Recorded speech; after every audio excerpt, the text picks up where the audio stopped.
How do you know if you're sincere? This is something the companions were very concerned about. The companions, even such as Umar ibn Khattab, someone who was promised Jannah, asked Hudayfa on his deathbed if he was one of the hypocrites. Might not seem to make sense unless you realize that the companions were most concerned about being sincere. And there are several things that you can do to attempt to measure yourself and to check yourself. One of those things is what you're doing when nobody is watching. One of the most beneficial things that you can do is to have some practice of worship that is secret, that nobody knows about it except for you. And many of the Salaf would go to great pains to do the opposite of putting their worship on social media. They would actually go to great pains to conceal their worship. Abu Ayyub as-Sakhtiyani, for example, he would recite Qur'an and pray well before Fajr in the last third of the night. And of course, this is back in the day before electricity. They got candles and oil lamps and things like that. And when it started to get closer to Fajr,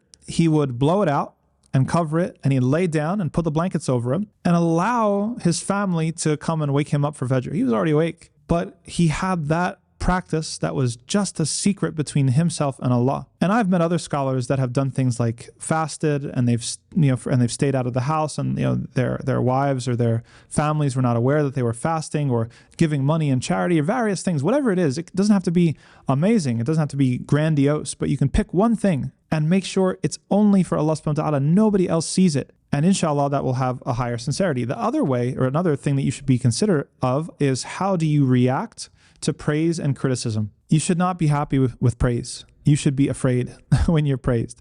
You should ask Allah consistently to guard you against arrogance. And Sheikh Abdullah Shinqiti used to tell us specifically, if you go into a room and nobody stands up to give salam to you, nobody gives you any special treatment, you should be happy. You're just like anybody else. The words of Ali ibn Abi Talib radiallahu ta'ala anhu, who said when he was actually asked by his son, a very, very fascinating narration, Muhammad ibn al-Hanafiya asked him, who's the best of the companions after the Prophet Muhammad sallallahu alaihi wasallam? And Ali said, Abu Bakr. And then Muhammad asked him, then who? And he said, Umar. And then Muhammad, he almost wanted to preempt the answer of his father, and he said, then you? And Ali ibn Abi Talib radiallahu ta'ala anhu, he said, Ma ana illa rajulun min al-muslimin. Said, I am not anything except a man amongst the Muslims. But then also how you respond to criticism. We've seen this recently with certain conversations within the Muslim community around zakat and charitable organizations, that unfortunately some of us respond so strongly and sensitively to criticism. We forget that nasiha is part of the deen, and we forget that being criticized is actually the sign that someone wants good for you, if we're able to extend that charitable interpretation of their motivations. If we're to jump right away to, oh, this person's trying to cut me down, or this person's trying to ruin my organization, or this person is going to be responsible for this, then we're going to be able to justify being defensive very easily. But if we look at other people and say, wow, this person really got emotional, this person really cares, this person is really passionate about doing the right thing, that even if the criticism of you is 5% true, or 10% true, or 15% true, or 30% true, you should be more worried about taking the percentage that's true than trying to refute the percentage that's not. And this becomes even more important when we remember the hadith of the Prophet ﷺ, that fellow believers are mirrors to one another. We rely on each other. إِنَّمَا وَلِيُّكُمُ اللَّهُ وَرَسُولُهُ وَالَّذِينَ آمَنُوا, that your only allies and protectors are Allah and His Messenger and the believers. And so when someone approaches you with nasiha, even if they're wrong, we should try to do better in not being sensitive, not taking things defensive, to have husna dhan. Some people, unfortunately, they'll criticize the critic. They'll say, oh, you need to have husna dhan. Well, the person who's being criticized has to have husna dhan as well.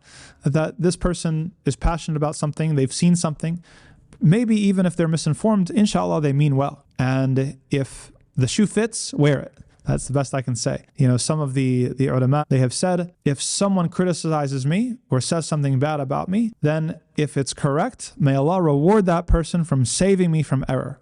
And if it's not correct, may Allah subhanahu wa ta'ala forgive that person for being in error. We should be careful to understand that criticism and accountability is an essential part of community life as a Muslim, and we shouldn't necessarily react adversely to it. So we ask Allah subhanahu wa ta'ala to make us sincere. One of the things, and the last thing we'll say on this point, when you're moving from year to year, Ramadan or Eid or different things that come, and there are opportunities to observe where you've come. Most of our calculus, unfortunately, is concerned with how much we've done. Am I doing more Qur'an? I'm doing more prayer? Am I doing more of this or more charity? But Allah subhanahu wa ta'ala did not tell us that He's going to hold us to account according to how much we do. Allah subhanahu wa ta'ala said in Surah Al-Mulk and elsewhere that He put us here on earth لِيَبْلُوَكُمْ أَيُّكُمْ أَحْسَنُ عَمَلًا. He said that He's going to test us as to who is best indeed, not most indeed.